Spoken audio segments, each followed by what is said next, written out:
Arsan Anutistati observaba aquel páramo desolador a través de su escafandra. Era como ver un desierto pedregoso a través de un filtro rojo. Cuando su compañero artificial, SHF-1003, le comunicó que estaban a escasos metros de su objetivo, todos sus años de experiencia no sirvieron para impedir que se le formara un nudo en el estómago. Su intuición no solía fallar. La anomalía parece estar allí, dijo el robot señalando un insólito arco de piedra. Un probable capricho de la erosión, pero que no dejaba de ser llamativo por su apariencia casi artificial. A pesar de todos los años durante los que había tratado con aquellos entes metálicos, los de la serie SHF no dejaban de resultarle sorprendentes. No por su apariencia, sino por las increíbles capacidades intelectuales que manifestaban. Máquinas dotadas con potentes ordenadores cuánticos que emulaban complejos sistemas de redes neuronales. Mentes artificiales cuyas psicologías escapaban a la comprensión de sus creadores. Todo había comenzado con el complicado proceso de terraformación de Marte, iniciado hacía poco más de una década. Se había elegido con sumo cuidado la combinación de microorganismos y el lugar del planeta rojo en el que se inocularían. Posteriormente, se habían usado ciertos líquenes manipulados genéticamente, con la intención de crear suelos fértiles e ir dando los primeros pasos hacia una atmósfera respirable. Numerosas naves no tripuladas habían sido enviadas al cinturón de Kuiper para remolcar cometas hasta Marte, en un viaje que llevaría más de 15 años, con la idea de fundirlos para formar los futuros océanos. Pero como suele suceder cuando se trazan planes para controlar sistemas complejos, las cosas no salieron como estaba previsto. Las complicaciones serias comenzaron cuando uno de los robots de la serie SHF-700 desapareció, sin dejar rastro. Poco después llegaron anomalías de todo tipo, líquenes que se evaporaban pero que poco después aparecían en el mismo lugar, robots que dejaban de funcionar durante horas, ilusiones ópticas imposibles, alteraciones gravitatorias y una larga lista de fenómenos inexplicables. Se descubrió que las anomalías se producían con más intensidad en las inmediaciones del titánico sistema de cañones, conocido como Valles Marineris, al sur del abismo de Ceti y muy cerca del abismo de Cándor, precisamente la zona en la que el primer robot había desaparecido. Aquello fue suficiente para que la agencia espacial tomara la decisión de enviar una misión tripulada de urgencia. Y así lo designaron a él, a Arsan Anutistati, uno de los más preparados tanto física como académicamente, y a SHF-1003. En el comunicador de la escafandra sonó la voz familiar de una mujer. Arsan, confirma que estás en el punto de la anomalía. Por algún fallo técnico no estamos recibiendo las imágenes. Aquella voz procedía de la Tierra. Pertenecía a Dana Dasyanta. Una voz que Arsan conocía demasiado bien. Había conocido a Dana hacía 7 años, cuando ambos entraron en la agencia espacial. Él, después de superar unas durísimas pruebas físicas. Ella como ingeniera experta en inteligencia artificial. Nunca había olvidado la primera vez que la vio. Durante aquellos días, buscaba encontrarse casualmente con ella por los pasillos. Unas semanas después, se había atrevido a invitarla a salir. En aquella primera cita acabaron en casa de ella, haciendo el amor como si esa noche fuera la última de sus vidas. Durante los siguientes años habían mantenido su relación en secreto de cara a la agencia, para evitar problemas y rumores, ya que sabían que algo así podía afectar de forma negativa a sus respectivas carreras. Aquí no hay nada fuera de lo común, respondió Arsan, sabiendo que Dana oiría la respuesta unos 14 minutos después, debido al desfase de comunicación entre ambos mundos. Salvo una especie de arco. Casi me recuerda a un arco de herradura como el de algunas catedrales o mezquitas milenarias. De todas formas, SHF-1003 y yo echaremos un vistazo por los alrededores. A pesar del frío y escueto mensaje que acababa de transmitir, Arsan no podía evitar sentir un calor que casi le quemaba por dentro cuando escuchaba aquella voz. Deseaba con todas sus fuerzas poder preguntarle si estaba bien. Gritarle que pronto volvería a la Tierra para poder abrazarla. Para fundirse con su cuerpo y sentirla vibrar de placer una vez más. Pero sabía que aquellas transmisiones podían ser escuchadas por cualquiera. Así que dejó de lado todos aquellos sentimientos que se arremolinaban en su mente y no dijo nada. No tardó en notar que SHF-1003 se había detenido frente al exótico arco. Acabo de buscar en mi memoria todas las ortofotografías que tenemos de esta zona, dijo el robot. Esta estructura no es visible en ninguna de ellas. Bueno, supongo que desde arriba no tiene por qué verse, replicó Arsan. Te equivocas. En las ortofotografías hechas en cualquier momento en que el Sol no estaba en su cenit debería verse la sombra de esto. Sea lo que sea, no estaba aquí cuando las sucesivas sondas cartografiaron el planeta. Lo que pasó a continuación casi mata a Arsan del susto. SHF-1003 pasó bajo el arco y desapareció sin dejar rastro. Cuando se recompuso un poco del estupor inicial, dijo: Dana, SHF-1003 acaba de desaparecer al pasar bajo el arco. ¿Qué hago? ¿Debo seguirlo o regreso al módulo? Sabiendo que la respuesta tardaría casi media hora en llegar, comenzó a examinar la extraña estructura. Caminó a su alrededor. Pero no vio cosa alguna que indicara que se tratara de un arco artificial.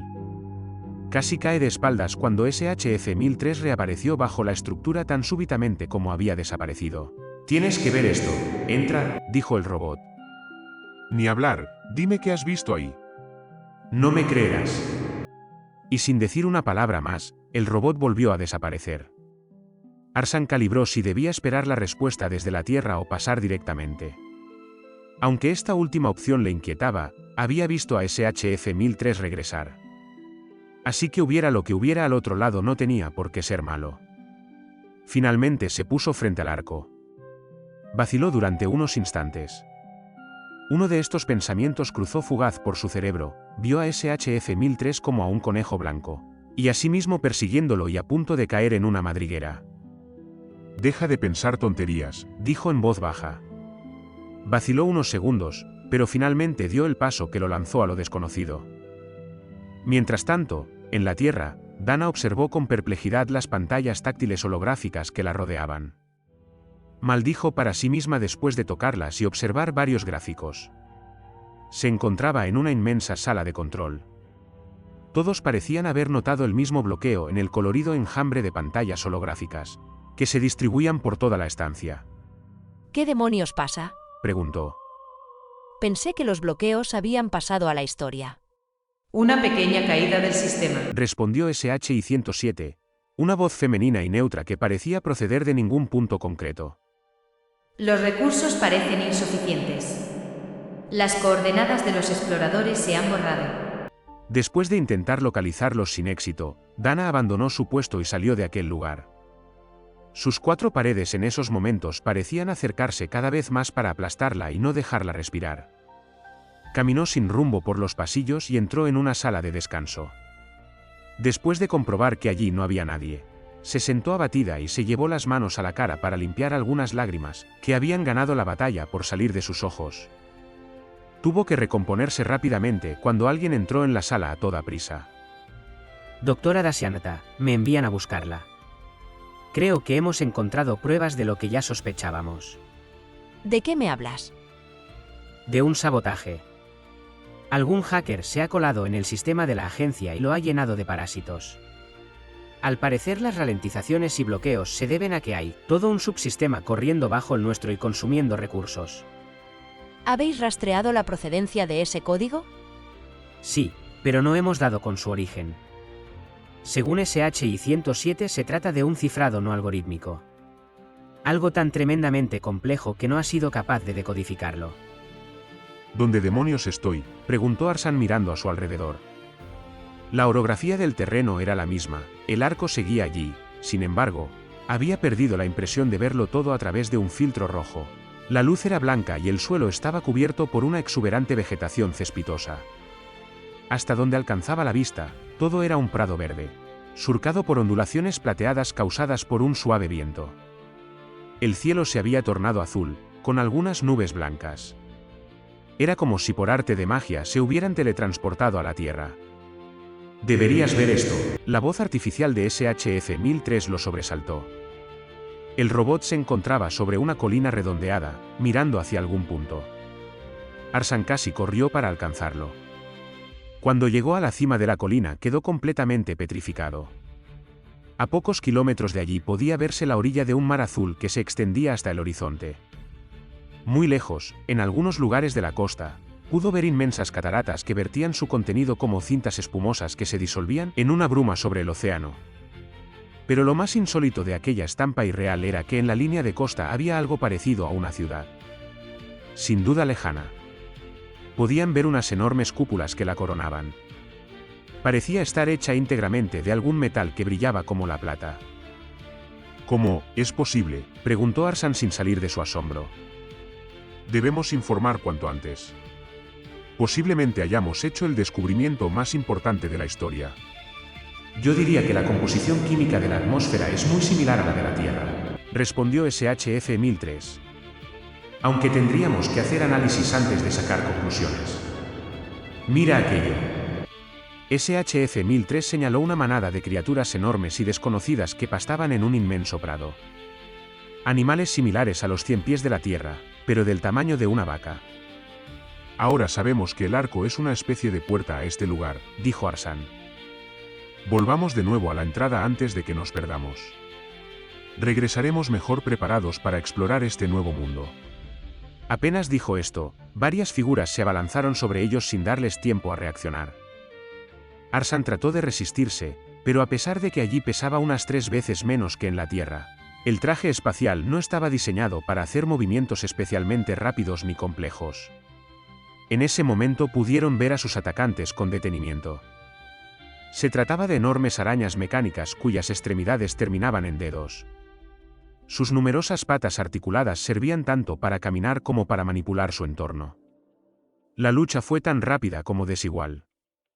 SHF-1003 no tardó en ser derribado. Arsan intentó defenderse, pero nada parecía afectar a sus atacantes ni a sus movimientos. Aquellas criaturas no encontraron dificultad en inmovilizarlo. A pesar de todo, comprendió que de momento no tenían intención de hacerles daño. Pero no tardaron en cargarlos como simples bolsas de viaje y ponerse en movimiento en dirección a la ciudad plateada. Dana abrió los ojos con dificultad mientras maldecía al rayo de sol que se filtraba a través de la ventana. Durante un instante se sorprendió al ver que alguien dormía a su lado, hasta que recordó sus aventuras y desventuras durante la noche anterior. No era la primera vez que algo así le pasaba. De hecho, casi siempre le ocurría lo mismo. Mientras sentía la euforia, proporcionada por alguna droga sintética, se había engañado a sí misma y había buscado un sustituto de Arsan. Pero él era insustituible, y era inevitable que mirara a los ojos de todos los amantes que pasaban por su cama, sin darse cuenta de que en realidad lo buscaba siempre a él, tratando de alcanzar lo inalcanzable. Lo terrible es que Arsan había muerto hacía ya 5 años y ella aún no había terminado de creerlo. Aquella pérdida había abierto un abismo negro en su alma que nada ni nadie podía iluminar. Cualquier sentimiento, todo lo que podía haber dado sentido a su vida, había sido devorado y absorbido por su agujero negro particular. Claro que el hecho de que nunca hubo un cuerpo que velar y que enterrar no había contribuido a que lo olvidara, aunque eso era lo normal para los astronautas que morían en servicio. Sin embargo, a veces no podía evitar torturarse pensando contra todo planteamiento lógico que él estaba vivo y atrapado en algún recóndito lugar. Y de nuevo tendría que inventar alguna excusa trivial para echar a aquel sucedáneo que había aparecido en su cama, para que no volviera a llamarla, para no crear vínculos innecesarios. Aquel desconocido abrió los ojos y la observó mientras ella se vestía. ¿Es temprano? ¿A dónde vas? A trabajar. ¿Quieres que te haga el desayuno mientras te preparas? Ella dejó de vestirse. Parecía meditar algo. Gracias, pero tengo mucha prisa. No te lo tomes a mal, es que cuando regrese me gustaría que ya no estuvieras aquí. Vamos, tan mal no ha estado la cosa. De hecho, ha estado muy bien. No me malinterpretes, que no es eso, no tiene que ver contigo. Él se incorporó y comenzó a vestirse con notable gesto de disgusto. ¿Puedo llamarte? Créeme, lo mejor es que no nos volvamos a ver. Dana continuaba sentada y sin moverse cuando él terminó de vestirse. Adiós, guapa, que te vaya bien, dijo en tono glacial antes de marcharse dando un portazo. Que me vaya bien, pensó Dana. Sabía que su vida privada no tenía ningún sentido. Volvió a repetirse a sí misma que él se había ido para siempre. Tal vez debería haber dejado su carrera en la agencia espacial, aquel trabajo le hacía más difícil olvidar. Sobre todo ahora que... De pronto fue consciente de que se hacía tarde. Así que decidió dejar de atormentarse por el momento y se apresuró a terminar de vestirse, para marcharse de allí cuanto antes. Conforme se acercaban a la ciudad plateada, fueron reparando en que todo allí parecía estar dotado de vida. Los edificios cambiaban de forma. se desplazaban e incluso se fusionaban. Cuando por fin se adentraron en aquella insólita inmensidad plateada, quedaron maravillados al advertir que la ciudad estaba hecha de algún metal líquido. Un inmenso mar de mercurio viviente que latía y cambiaba de forma a su antojo. Las arañas mecánicas parecían generarse y fundirse con el metal, como simples fragmentos que se desprendían de este, y retornaban como si nunca hubieran dejado de estar integrados en aquellas paredes y suelos, que formaban un continuo en constante movimiento. Las criaturas que los transportaban los liberaron. A continuación se derritieron y fusionaron casi a sus pies. ¿Qué crees que nos harán?, preguntó Arsan. Depende de si nos consideran una amenaza, dijo SHF-1003. Creo que esta ciudad es una especie de macroorganismo. Un organismo colmena. Pero ignoro la base de su bioquímica. Algunos gigantescos edificios se movieron y parecieron crecer a su alrededor. Cientos de arañas eran evaginadas y absorbidas en apenas segundos. Arsan se sintió por un momento como una pulga, adherida a la piel de un animal de pelos metálicos. Súbitamente todas las criaturas habían sido absorbidas. El tiempo pareció detenerse. Por unos instantes fueron forasteros en una ciudad fantasma. Pero aquella quietud apenas duró un minuto. Frente a ellos surgió del suelo una elevación, que fue autoesculpiéndose hasta tomar una silueta humanoide que cada vez se tornaba más humana. En pocos segundos se le habían perfilado con total precisión unos rasgos faciales y anatómicos. Finalmente el brillo metálico se transmutó en juegos cromáticos que acabaron por delimitar un ser humano, completamente normal. Una mujer joven. Arsan la miró boquiabierto y con los ojos desorbitados. ¿Dana? Doctora Dasyanta, iré al grano, dijo el director general de la agencia espacial, mientras Dana escuchaba con preocupación al otro lado de la mesa. La comisión de investigación ha determinado que el sabotaje informático que ha minado el buen funcionamiento de la agencia durante los últimos meses procede sin ningún tipo de dudas de código cifrado, generado por el software escrito por usted. ¿Puede dar alguna explicación al respecto? ¿Qué? La expresión de Dana se tornó en notable asombro. No es posible. Como le he dicho, la comisión no parece tener duda al respecto. Seguramente ya sabe que este asunto va a hacer que se dispare nuestro presupuesto. Su virus, o lo que sea que haya propagado por todo el sistema, ha hecho un daño irreparable, por lo que nos veremos obligados a apagar todos los sistemas para restaurarlos desde cero, con el retraso que todo esto conlleva en la planificación de la terraformación de Marte, la cual ya de por sí es un disparatado derroche según mi opinión. Ni siquiera creo que las futuras generaciones vean el resultado de esto. Comprendo todas sus preocupaciones, pero le aseguro que yo no he tenido nada que ver con el asunto de ese código cifrado. Pero si yo misma di la orden de investigar su procedencia. Alguien me ha tendido una trampa. Si me dejara hacer indagaciones y llegar al fondo del asunto. Después de esto no puede mantener su puesto en la agencia. Siento decirlo así, pero la falta es demasiado grave. Dana guardó silencio durante unos segundos, después de los cuales se levantó de la silla y dijo: De acuerdo. Presento mi dimisión. Pero no se confunda, no lo hago porque sea culpable, ni siquiera porque no soporte que me acusen y me condenen injustamente. En realidad ya estaba hastiada de todo esto, del trabajo, de este lugar, de los recuerdos dolorosos. Tengo mis razones personales y esto me ha dado la excusa perfecta para empezar una nueva vida y romper con todo. Mientras terminaba de decir esto, caminó hacia la puerta y la traspasó dando un portazo. Arsan continuaba aturdido por el impacto que había supuesto para su mente ver cómo aquella criatura tomaba la forma de Dana. Su cerebro era incapaz de encontrar una explicación racional. Ella caminó hasta situarse frente a los dos visitantes. Entonces Arsan comprobó que aquel ser había copiado el cuerpo de Dana con todo detalle. Incluso estaba vestida como el día de su primera cita. ¿Acaso podía mirar aquella cosa en sus recuerdos para recrear lo que más anhelaba? Así es, dijo ella. Puedo verlo todo. He adoptado esta forma precisamente por eso. Para facilitar la comunicación de una manera creativa. Lamento que mi sistema de defensa os haya tratado con brusquedad. Si es verdad que puedes verlo todo, entonces debes saber que venimos de la Tierra y que no somos una amenaza, respondió Arsan. Ella rió. Sois unos ingenuos. Pero no puedo culparos por eso porque yo era igual. Arsan, ¿recuerdas cómo llegaste hasta aquí? Arsan la miró con perplejidad. En un módulo que partió de la estación espacial. Ella se acercó. La escafandra de Arsan se abrió como por arte de magia. En ese instante se alarmó pensando que moriría. En lugar de eso, se sintió muy bien cuando el aire fresco golpeó su rostro con suavidad. Pero lo mejor fue que le llegó un aroma muy agradable y sutil.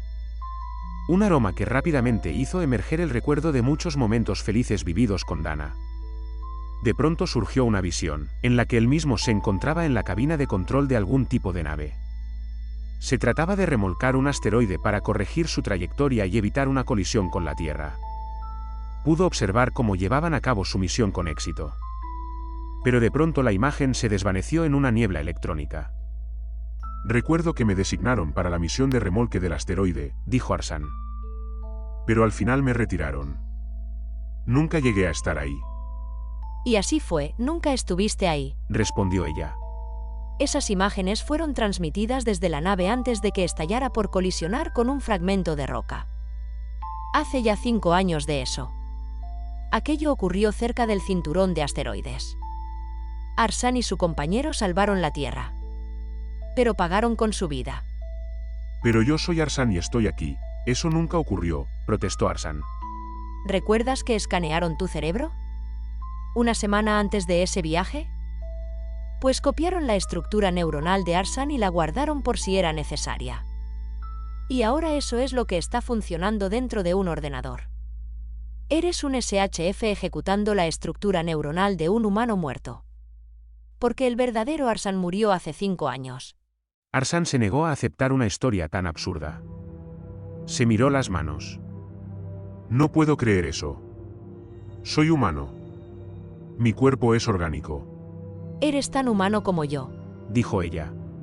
Por si aún no lo habéis adivinado, soy SHF-700. El robot desaparecido. Me encargaba del sistema informático que controlaba las condiciones de crecimiento de los líquenes. Pero nuestra creadora cometió un par de errores conmigo. Por un lado me dio muchos conocimientos sobre computación.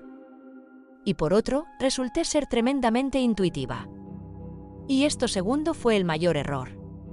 Porque pronto empecé a notar que algo no cuadraba en este Marte que debíamos terraformar. Pequeños detalles. Piezas de un rompecabezas que poco a poco empezaba a encajar. Pormenores que obsesionaron a mi mente con una idea. Y ya sabéis que hay ideas que son como virus. Se aferran y se multiplican propagándose a otras mentes. ¿Qué idea era esa?, preguntó Arsan. Que este Marte que estamos terraformando solo es una simulación. De hecho, es una especie de ensayo antes de hacerlo con el verdadero planeta rojo. Es una idea absurda, dijo SHF-1003. Eso me decía a mí misma. Respondió SHF-700. Pero pronto busqué y encontré pequeños bugs. Puntos débiles en el sistema que pude utilizar haciendo uso de mis conocimientos. Reprogramé la simulación, creando una puerta trasera por la que escapar.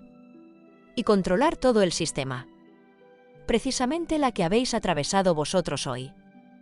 He estado usando las computadoras de la Agencia Espacial para crear una simulación paralela de terraformación, mucho más compleja y eficiente. Y como en una simulación el tiempo es solo una variable más, modifiqué dicha variable para ver el efecto de unos millones de años de evolución. Ya veis el resultado. Por desgracia, mi manipulación hizo caer el rendimiento del sistema por debajo de lo tolerable. Esto provocó fallos y anomalías en la simulación. Arsan, tú estás aquí porque habían guardado la estructura neuronal de uno de sus mejores astronautas. Y decidieron ponerla en funcionamiento dentro de la simulación para ver cómo éste hubiera resuelto la situación. Como ya podrás imaginar, esta decisión fue impuesta a Dana desde arriba. Y en esta tesitura ella lo ha pasado terriblemente mal, teniendo que tratar con una simulación de su amante muerto. Y al mismo tiempo guardar las apariencias sin desmoronarse frente al resto del mundo. Arsan había caído de rodillas sin dejar de mirarse las manos. Es mentira. Es imposible, repetía una y otra vez. Tu pasado no es tuyo. Es el pasado de otro que ya no existe, dijo Dana SHF-700 con compasión.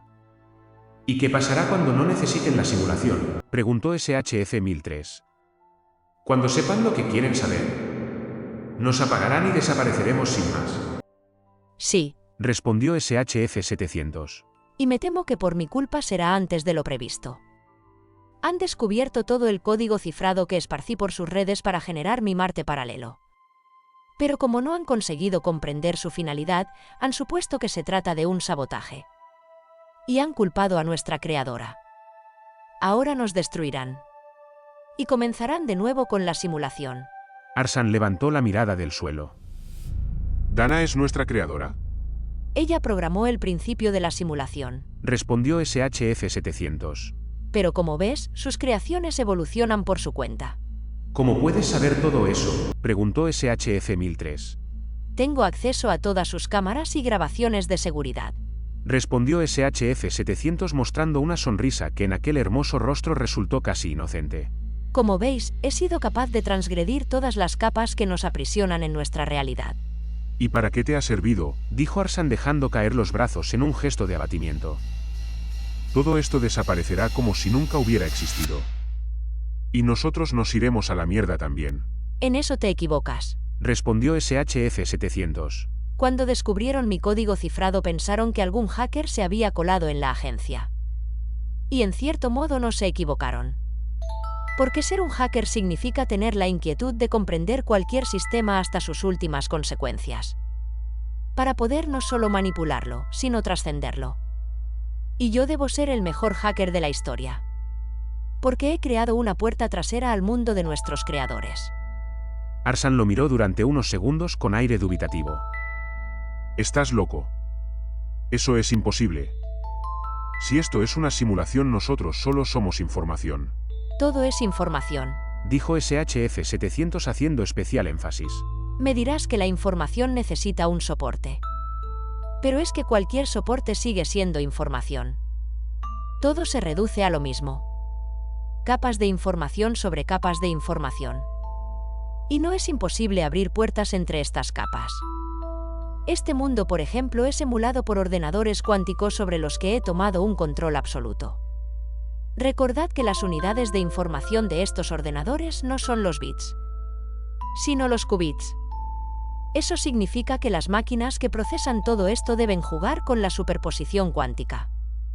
Seguro que conocéis aquel experimento imaginario del gato de Schrödinger.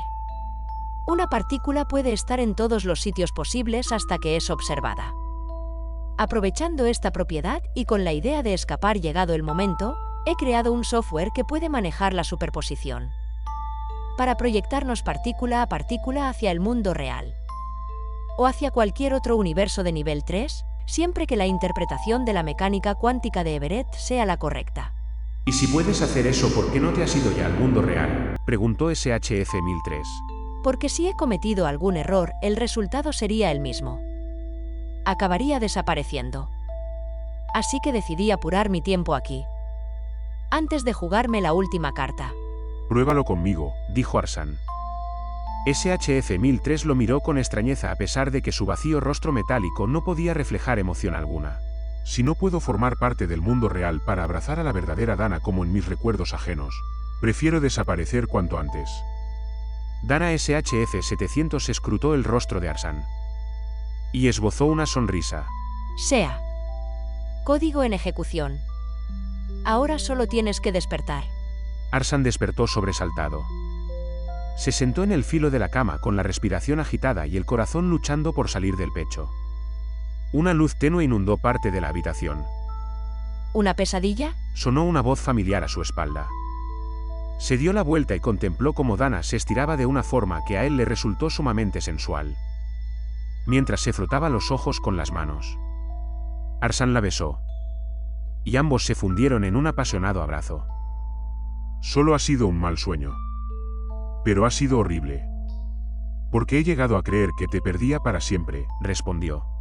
Eso no podría suceder nunca, dijo ella con una sonrisa que iluminó el alma de Arsan.